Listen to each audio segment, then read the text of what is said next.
नमस्कार दोस्तों, competition academy की यूट्यूब पोर्टल पे आपका स्वागत है। उम्मीद करते हैं कि आप लोगों की पढ़ाई अच्छी चल रही होगी।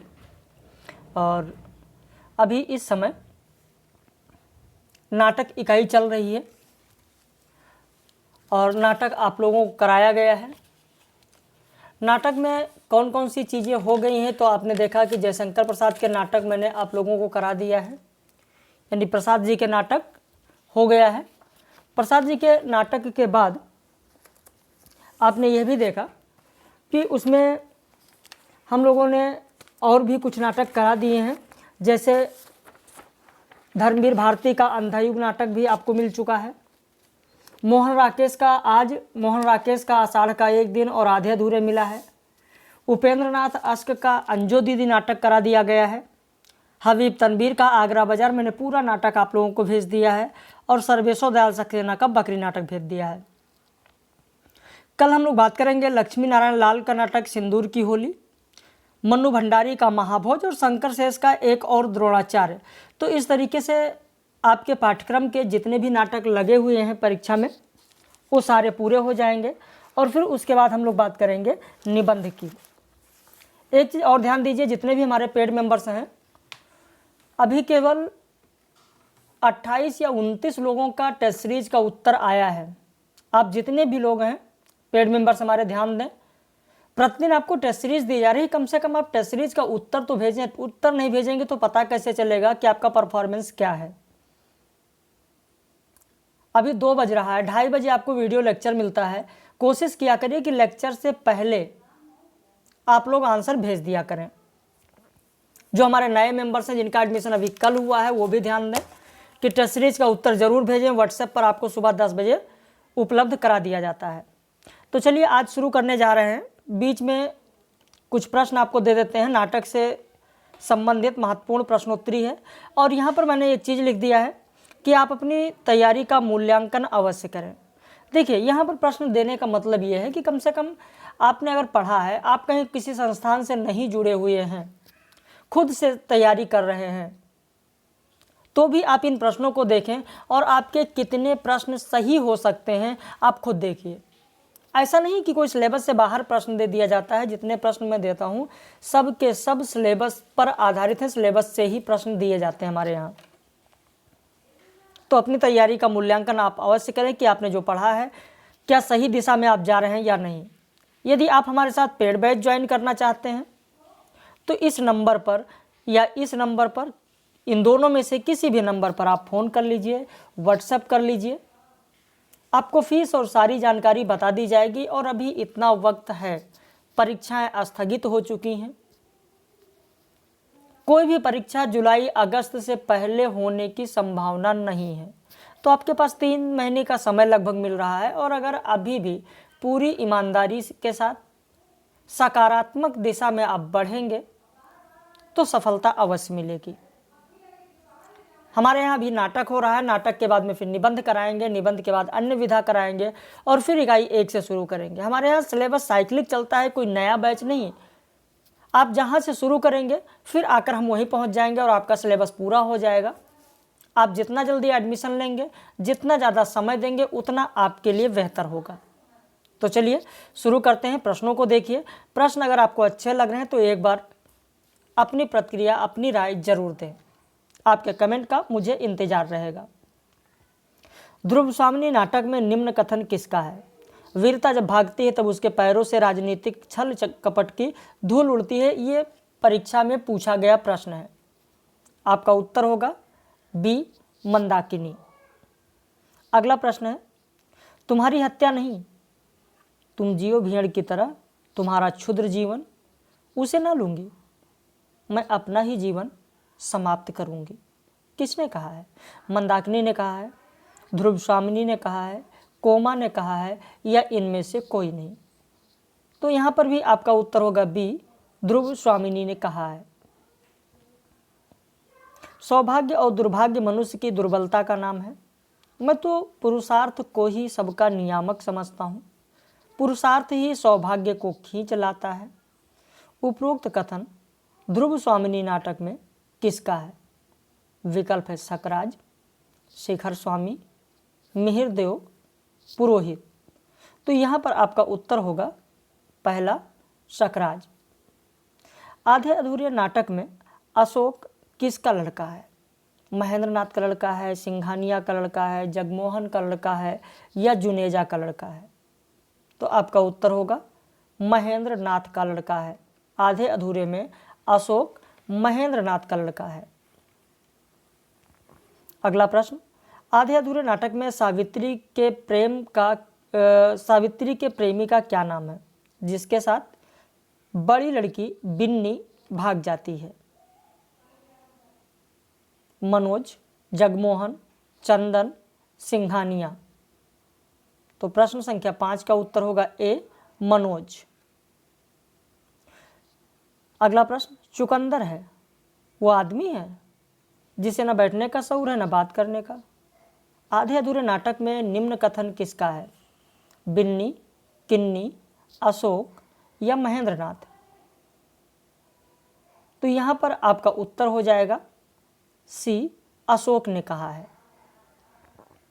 अगला प्रश्न, महाराज वेदांत ने बड़ा ही उपकार किया, सब हिंदू ब्राह्मण हो गए, किसी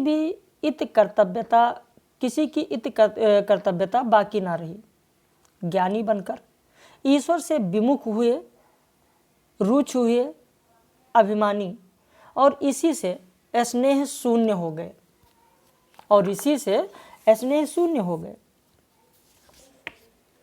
जब स्नेह ही नहीं तब देशोद्धार का प्रयत्न कहाँ, बस जय शंकर की। उपरोक्त कथन भारत दुर्दशा नाटक के किस अंक का है? पहला, दूसरा, तीसरा या चौथा? आप ध्यान दें, यहाँ पर आपका उत्तर हो जाएगा तीसरा। भारतेंदु हरिश्चंद्र ने जो भारत दुर्दशा लिखा है, थोड़ा सा समय दीजिए आप 30 सेकंड का, मैं और बेहतर समझा दूं आप लोगों को। तो भारत दुर्दशा नाटक जो भारतेंदु जी ने लिखा है, उस नाटक के तीसरे अंश में सत्यानाश फौजदार का नाम आपने सुना होगा। सत्यानाश फौजदार तीसरे अंक में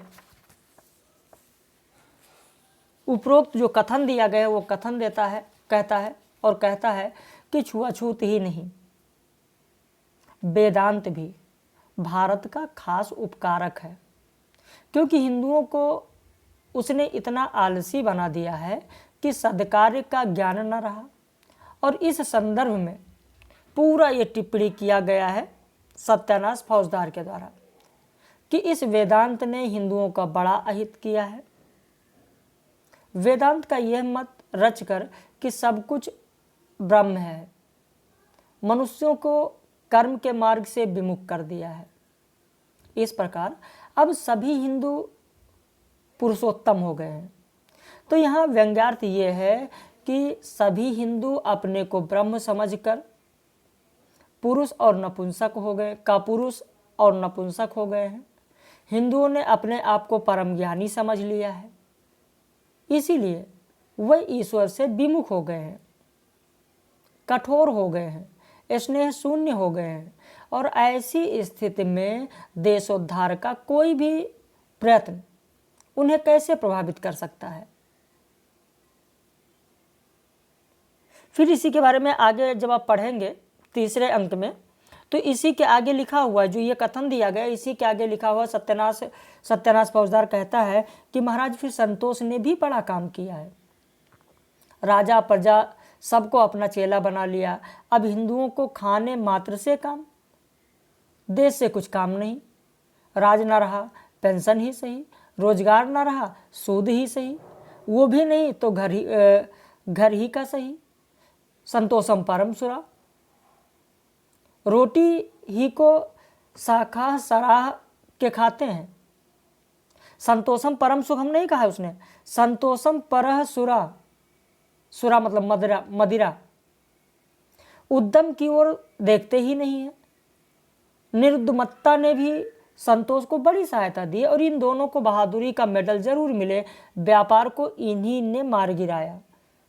तो इस तरीके से सत्यानाश फौजदार का ये कथन है। अगला प्रश्न देखें,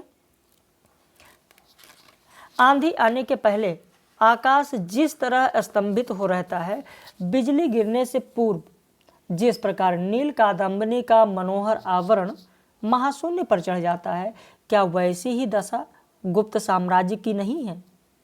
उपरोक्त कथन किस नाटक का है? चंद्रगुप्त, स्कंदगुप्त, ध्रुव स्वामिनी, इनमें से कोई नहीं। तो यहां पर आपका उत्तर हो जाएगा बी, स्कंदगुप्त। अगला प्रश्न देखें, नीलकमल की तरह कोमल और आर्द्र नीलकमल की तरह कोमल और आर्द्र, वायु की तरह हल्का और स्वप्न की तरह चित्रमय। मैं चाहती थी उसे अपने में भर लूं और आंखें मूंद लूं।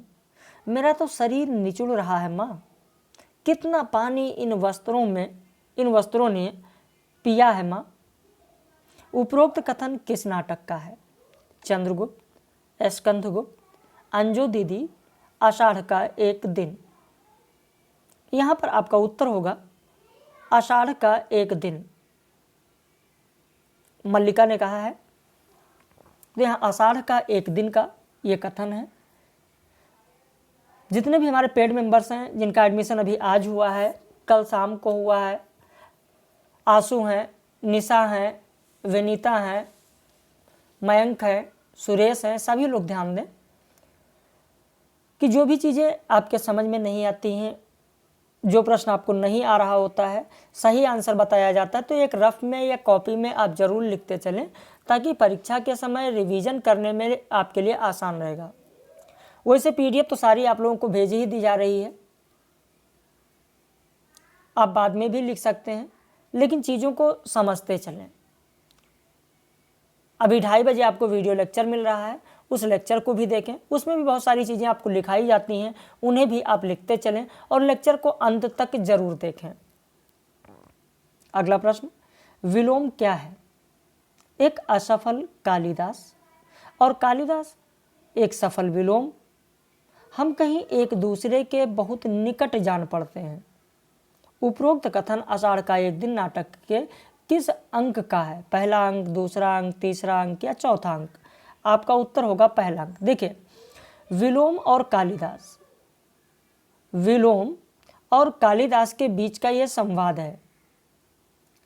विलोम और कालिदास के बीच का संवाद है। अगर यह पूछ लिया जाए कि यह कथन किसका है, तो ध्यान देना, विलोम का कथन है। विलोम ने ही कहा है।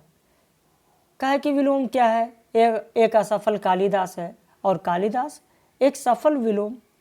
तो हम कहीं एक दूसरे के, देखिए इस शब्द से पकड़िए, हम कहीं एक दूसरे के बहुत निकट जान पड़ते हैं, यानी आपस में बात हो रही है विलोम और कालिदास के बीच में, जिसमें विलोम का यह कथन है पहले अंक में। अगला प्रश्न, चंद्रगुप्त नाटक में मालविका कौन है? देखिए, आपको जो पीडीएफ मैंने दिया है, जो पात्र हैं, पात्रों के परिचय के साथ दिया है। अगर उन परिचय को आपने पढ़ लिया होगा तो कोई भी प्रश्न परिचय से अगर आता है तो आपका गलत नहीं होगा। सिंधु देश की राजकुमारी कौन है, मगध की राजकुमारी कौन है, तक्षशिला की राजकुमारी कौन है, चंद्रगुप्त की माता कौन है, पूरा का पूरा विवरण मैंने आप लोगों को दे रखा है। तो चंद्रगुप्त नाटक में मालविका सिंधु देश की राजकुमारी है। अगला प्रश्न, चंद्रगुप्त नाटक के अंतर्गत निम्न गीत कौन गाता है? देखिए, कई बार परीक्षाओं में यह भी पूछा गया है कि गीत का नाम लिखा होता है और पूछ लिया जाता है कि यह गीत किस नाटक का है, लेकिन मैंने पहले ही ये बता दिया प्रश्न में ही कि चंद्रगुप्त नाटक का यह गीत है, अरुण ये मधुमय देश हमारा। इस गीत को किसने गाया है? मालविका, अलका, सुहासिनी, कार्नेलिया। तो आपका उत्तर होगा डी, कार्नेलिया। उत्तर होगा डी, कार्नेलिया। अगला है कि चंद्रगुप्त नाटक के अंतर्गत निम्न गीत कौन गाता है? यहाँ पर भी प्रश्न में ही आप देखें कि एक प्रश्न आपका तैयार हो रहा है कि तुम कनक किरण के अंतराल में लुक छिप कर चलते हो क्यों। यह गीत किस नाटक का है? तो चंद्रगुप्त नाटक का है। प्रश्न में ही मैंने दे दिया, लेकिन मैंने ये पूछा है कि किसने गाया है। आपका उत्तर होगा पहला, सुहासिनी। 13 का उत्तर ए होगा, सुहासिनी। अगला प्रश्न, चंद्रगुप्त नाटक में निम्न कथन किसका है? सिकंदर ने भारत से युद्ध किया है और मैंने भारत का अध्ययन किया है। मैं देखती हूँ कि यह युद्ध ग्रीक और भारतीयों के अस्त्र का ही नहीं, इसमें दो बुद्धियां लड़ रही हैं। वो दो बुद्धियां कौन कौन सी हैं? तो बताया गया कि यह अरस्तु और चाणक्य की चोट है। सिकंदर और चंद्रगुप्त उनके अस्त्र हैं। किसने कहा है? एलिस ने कहा है, कार्नेलिया ने कहा है, मालविका ने कहा है या कल्याणी ने कहा है? तो आपका उत्तर होगा बी, कार्नेलिया ने कहा है। अगला प्रश्न, आधे अधूरे नाटक में पुरुष पात्रों की संख्या कितनी है? अब कई लोगों के मन में यह सवाल उठता होगा कि अरे मैंने तो आधे अधूरे पढ़ लिया है, एक नहीं कई बार पढ़ा है, आधे अधूरे से प्रश्न नहीं छूटेगा।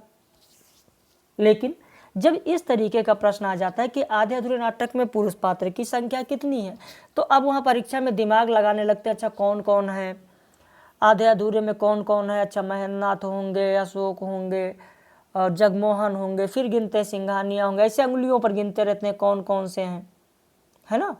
तो ऐसा ना करें, इन सारी चीज़ों पर आप ध्यान दें तो प्रश्न गलत नहीं होगा। कभी कभी वो छोटे छोटे प्रश्न आ जाते हैं और आप लोग गलत कर देते हो। प्रश्न संख्या 15 में आपका उत्तर होगा सी, कुल 5 पात्र हैं। अगर महिला पात्र पूछ लिया जाता, आपके कमेंट का मुझे इंतजार रहेगा।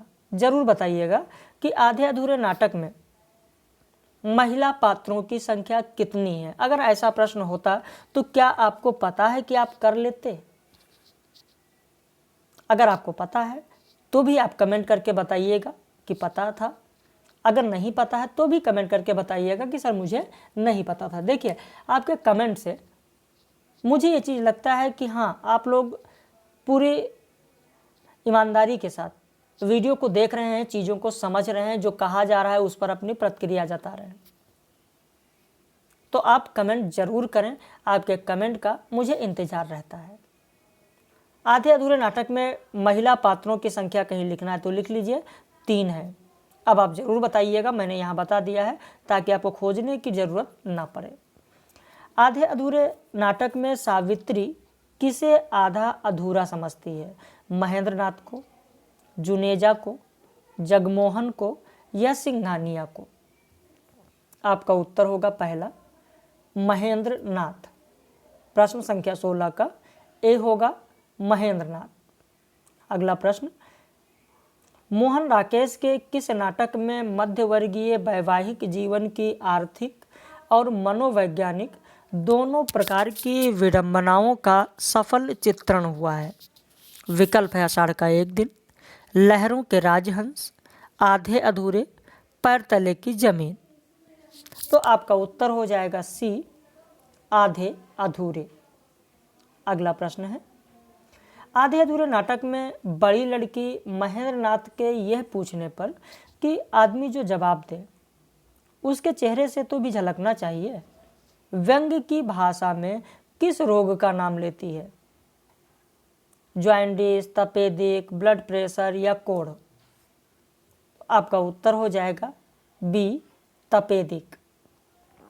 अगला प्रश्न, वह कमजोर है मगर इतना कमजोर नहीं है, तुमसे जुड़ा है मगर इतना जुड़ा हुआ नहीं है, उतना बेसहारा भी नहीं है जितना वो अपने को समझता है। आधे अधूरे में उपरोक्त कथन किसका है? मनोज, सावित्री, जगमोहन, जुनेजा? तो यहाँ पर जुनेजा कहता है। किससे कहता है? सावित्री से कहता है। तो यह कथन जुनेजा का है। अगला प्रश्न, आधे अधूरे में निम्न कथन किसका है? कि पहले आने वालों ने काम तो दे ही दिया है, अब ये सिंघानिया भी जरूर अशोक को काम देवेगा ही। आधे अधूरे में किसने कहा? बिन्नी ने कहा है, किन्नी ने कहा है, महेंद्रनाथ ने कहा है या जगमोहन ने कहा है? तो आपका उत्तर होगा सी, महेंद्रनाथ ने कहा है। अगला प्रश्न, लाटरी नाटक के नाटककार कौन हैं? रामकुमार वर्मा, भुवनेश्वर प्रसाद, उदय शंकर भट्ट, सुरेंद्र वर्मा? आपका उत्तर हो जाएगा बी भुवनेश्वर प्रसाद। अगला प्रश्न देखें, निम्न में से असत्य विकल्प कौन सा है? शकुंतला नाटक नेवाज की रचना है। सुरेंद्र वर्मा ने रंगभूमि नाटक की रचना की। एक दूनी एक हरिकृष्ण प्रेमी का नाटक है। रीढ़ की हड्डी नाटक जगदीश चंद्र माथुर का है। तो यहाँ पर आपका उत्तर होगा सी उत्तर होगा एक दूनी एक। अब यहाँ पर आपको बता दें, एक चीज ध्यान रखिएगा, एक दूनी एक किसका नाटक है? हरिकृष्ण प्रेमी का तो नहीं है। चलिए आपको थोड़ा सा हिंट देते हैं तो शायद आप कर लें। रति का कंगन किसका है? रति का कंगन, रति का कंगन जिसका नाटक है उसी का नाटक है एक दूनी एक। अब तो आपको याद हो गया होगा। चलिए, नहीं याद हुआ कोई बात नहीं। द्रौपदी नाटक जिसका है, अब बताइए, जिसका नाटक द्रौपदी है, द्रौपदी, उसी का नाटक है एक दूनी एक। अब बताइए। चलिए, अब भी नहीं समझ में आया।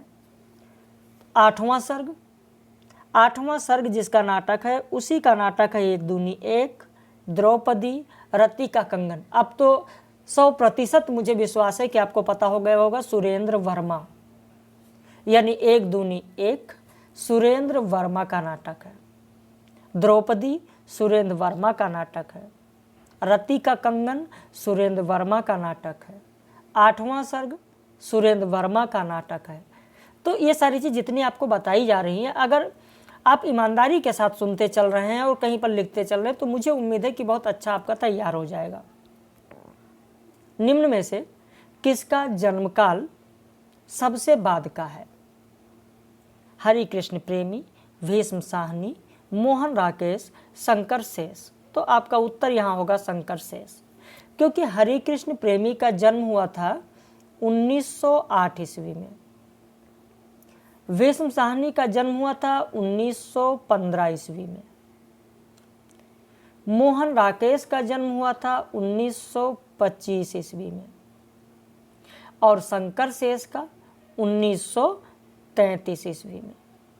तो इस तरीके से आपका उत्तर हो जाएगा डी, शंकर शेष। देखिए, कॉपी पेन लेकर आप लोग बैठें, जो चीज़ें बताई जा रही हैं अगर कॉपी में आप लिखेंगे तो एक बार आपके दिमाग में आएगा, परीक्षा में आएगा तो कम से कम आपको याद रहेगा। भले ही एक क्रम ना मिले, लेकिन जब इनका जन्मकाल आप लिख लेंगे तो कहीं ना कहीं एक दो बार आप लिखते रहेंगे, टेस्ट सीरीज में मिलता रहेगा, तो आपकी तैयारी अच्छी हो जाएगी और दिमाग में वो चीज़ें याद हो जाती हैं। नाटक के कथानक में कुछ दृश्य सूच्य होते हैं, यानी केवल सूचना, देखने से सूचना मिल जाती है, देखने से ही वो चीज़ें पता चल जाती हैं कि ये क्या है और इसका मतलब क्या होगा, तो इसका सही क्रम क्या होगा। तो सबसे पहले क्या होगा और बाद में क्या होगा, इनका सही क्रम क्या होगा। पांचों मैंने लिख दिया, पांचों नाम है विस्कंभक, परवेशक, चूलिका, अंकाश और अंकावतार। इनका सही क्रम पहला ही होगा। सबसे पहले विस्कंभक होता है, फिर प्रवेशक होता है, फिर उसके बाद चूलिका होता है, फिर उसके पीछे की ओर अंकाश से होता है और फिर अंकावतार होता है। तो इस तरीके से किसी भी नाटक में जब अभिनय किया जाता, जब मंचन किया जाता है, तो वहाँ जो दृश्य सूच्य होते हैं उनका क्रम यही होता है 1 2 3 4 5। अगला प्रश्न देखें, समझदारी आने पर यौवन चला जाता है, जब तक माला गूंथी जाती है फूल कुम्हिला जाते हैं। उपरोक्त कथन चंद्रगुप्त नाटक के किस पात्र का है? प्रश्न संख्या 25 में देखें कि समझदारी आने पर यौवन चला जाता है और जब तक माला गूंथी जाती है फूल कुम्हिला जाते हैं, तो चाणक्य ने कहा है। अगला प्रश्न देखें, आज इस पराजय की वेला में सिद्ध हुआ, झूठी थी सारी अनिवार्यता भविष्य की, केवल कर्म सत्य है, मानो जो करता है इसी समय उसी में निहित है भविष्य युग युग तक का।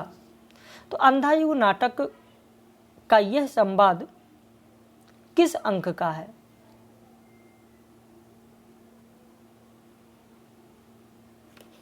अब यहाँ पर आप देखें, विकल्प दिया गया है कौरव नगरी, गांधारी का साप, पशु का उदय, प्रभु की मृत्यु। आपका उत्तर हो जाएगा सी, पशु का उदय। धर्मवीर भारती ने जो अंधा युग नाटक लिखा, जिस अंधा युग नाटक की हम लोग बात कर रहे हैं, जिसका प्रकाशन 1955 ईस्वी में हुआ, एक ये गीत नाट्य है। कई बार ऐसा भी प्रश्न पूछा जाता है कि धर्मवीर भारती का कौन सा नाटक एक गीत नाट्य है, ऐसा भी प्रश्न पूछा जाता है। तो यहाँ पर जो चीज़ें मैं आपको बता रहा हूँ टेस्ट सीरीज में नहीं है, जो आपको समझा रहे हैं, उन चीज़ों पर भी आपको गौर करना है, ध्यान देना है। जैसे मैंने आपको यहाँ प्रकाशन वर्ष बता दिया, ये एक गीत नाट्य है, ये भी बता दिया। और चलिए और भी आपको जानकारी देते हैं। जो अंधा युग नाटक है, इसमें महाभारत के 18वें दिन की संध्या से लेकर प्रभास तीर्थ में प्रभु की मृत्यु के क्षण तक, यानी कृष्ण की मृत्यु के क्षण तक का चित्रण इस नाटक अंधा युग यानी अंधा युग नाटक में किया गया है। इसका जो प्रारंभ है इस नाटक का, जिसे स्थापना कहते हैं, स्थापना से प्रारंभ होता है और इसका जो समापन है वो प्रभु की मृत्यु से होता है।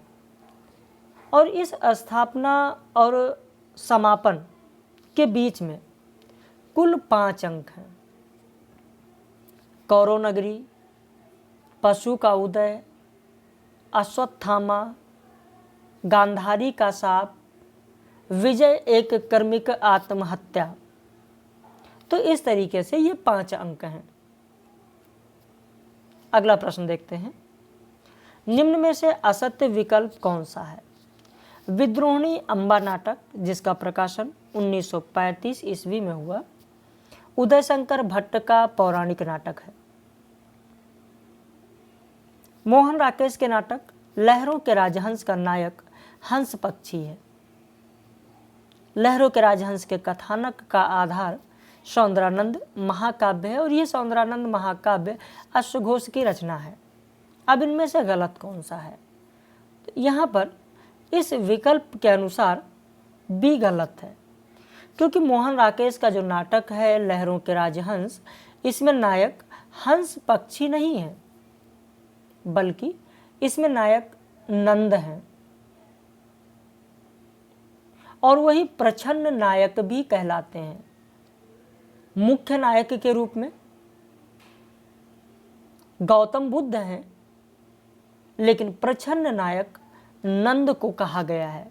तो लहरों के राजहंस में अगर हम देखें तो नायक नंद हैं, जिन्हें प्रच्छन्न नायक भी कहा गया है, हंस पक्षी नहीं है।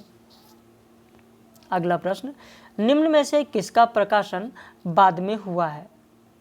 नारद की वीणा, कोणार्क, अंधा कुआं, अंधा युग नहीं है, ध्यान देना, अंधा कुआं लिखा हुआ है, बकरी। तो आपका उत्तर हो जाएगा डी। लेकिन अब आपके मन में ये सवाल उठता होगा कि आखिर बकरी है तो प्रकाशन कब हुआ, ये नहीं पता है। चलिए लिख लीजिए अगर लिखना है।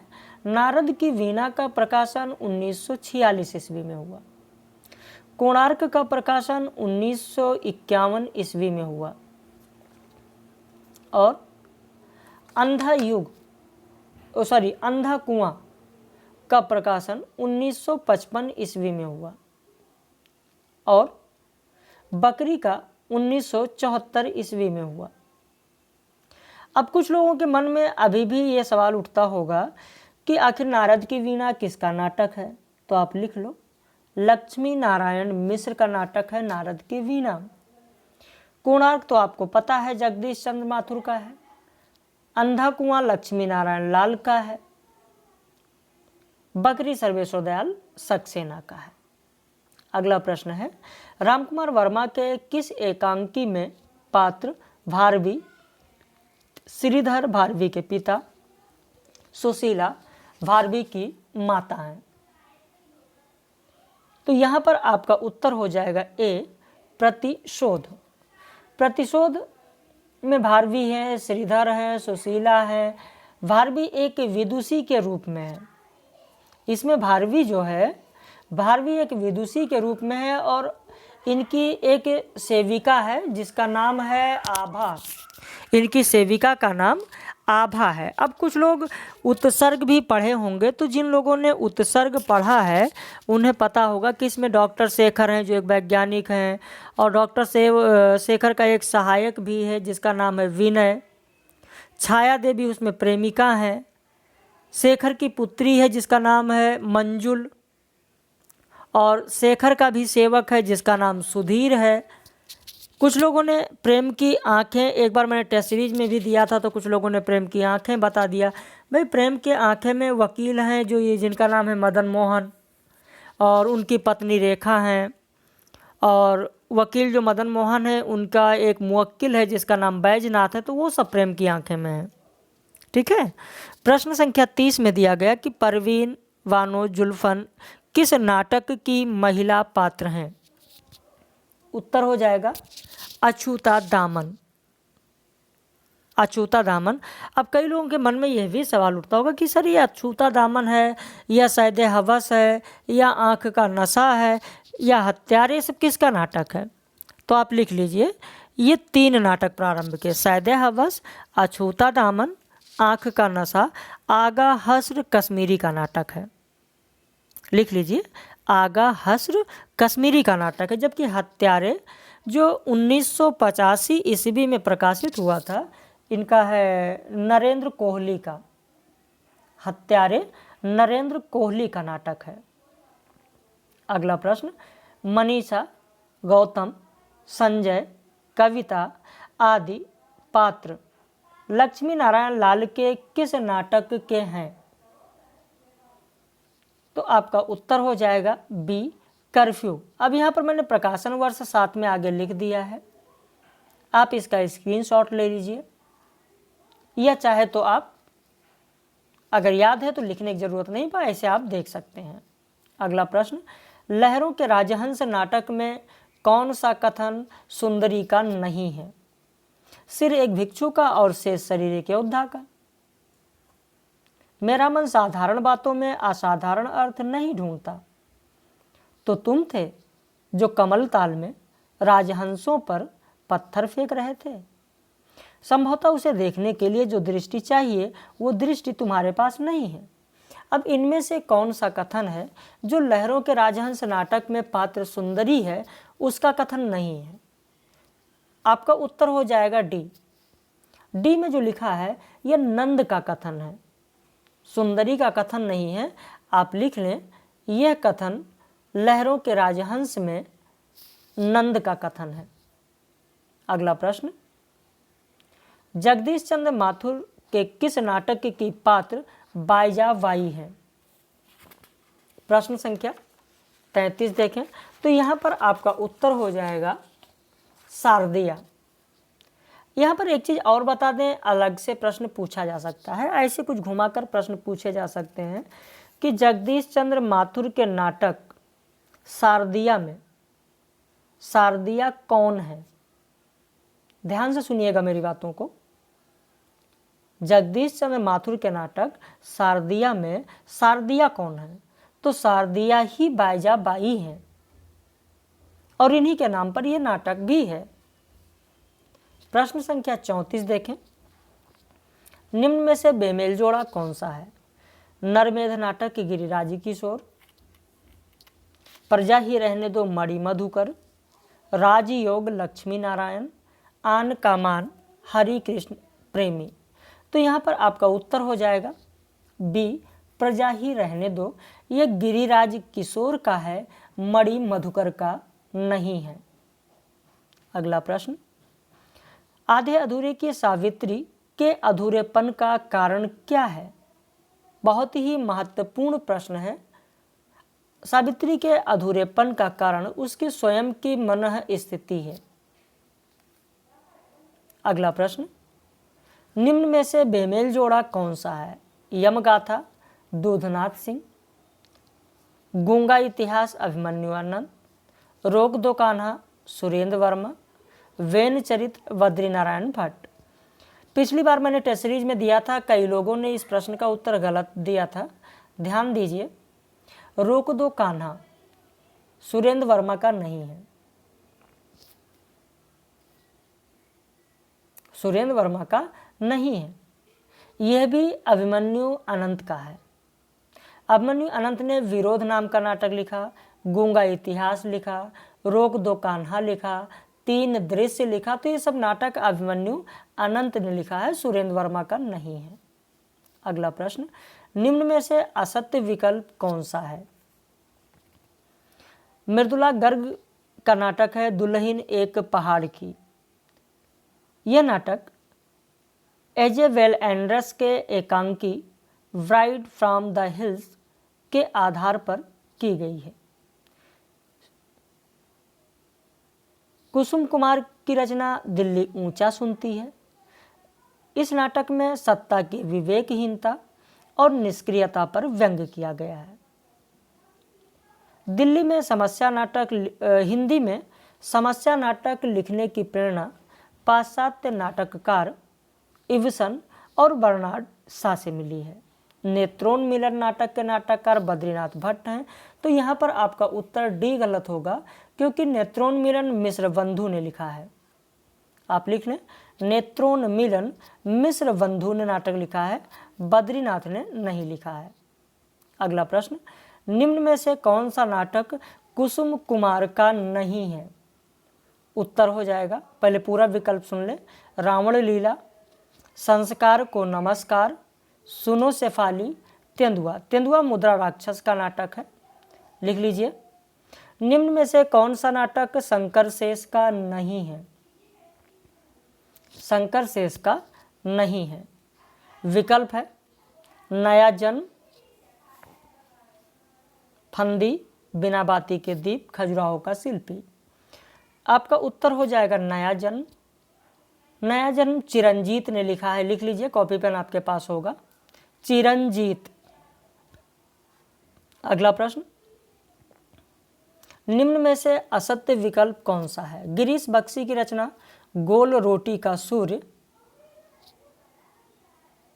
में द्रोणाचार्य के माध्यम से वर्तमान मानव की व्यवस्थाओं और विडंबनाओं का चित्रण किया गया है।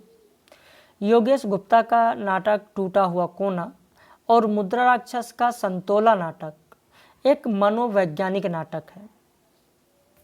केदारनाथ की रचना रत जगह में देश में व्याप्त जमाखोरी, तस्करी, ब्लैक मार्केटिंग, टैक्स की चोरी का चित्रण किया गया है। चिरंजीत की रचना चक्रव्यूह नाटक में भाई भतीजावाद, प्रांतीयता, जातीयता और भाषा जैसी समस्याओं को उठाया गया है। तो इनमें से आपका गलत होगा सी, क्योंकि रत जगह केदारनाथ की रचना नहीं है, चिरंजीत की रचना है। आप लिख लीजिए, चिरंजीत की रचना है रत जगह। तो इस तरीके से 40 प्रश्न मैंने करा दिया और ये वीडियो भी पब्लिश कर देते हैं। बाकी हमारे जो पेड मेंबर्स हैं वो ध्यान रखें, प्रश्न संख्या 41 से लेकर लाइव क्लास में रात में 9 बजे लाइव क्लास में हम लोग आगे की प्रश्नोत्तरी प्रश्न संख्या 41 से करेंगे। तो आप लोग पढ़ें, मेहनत करें, कोई समस्या हो जरूर बताएं। आशु, श्रेया, आपका एडमिशन आज कल ही हुआ है, आप ध्यान दें, चीज़ों को पढ़ें। कहीं कोई दिक्कत हो व्हाट्सएप पर जरूर मैसेज कर दें। तो बाकी हम लोग फिर मिलेंगे रात में 9 बजे लाइव कक्षा में प्रश्न संख्या 41 से आगे की ओर। आप लोगों ने अंत तक समय दिया, वीडियो को अंत तक देखा। अगर आपको वीडियो पसंद आया है तो वीडियो को लाइक कर लीजिए, चैनल को सब्सक्राइब कर लीजिए और जो भी चीज़ें आपसे कही गई हैं कमेंट बॉक्स में अपनी प्रतिक्रिया, अपनी राय जरूर दें। और जो आपने समय दिया अंत तक उसके लिए बहुत बहुत धन्यवाद आपको।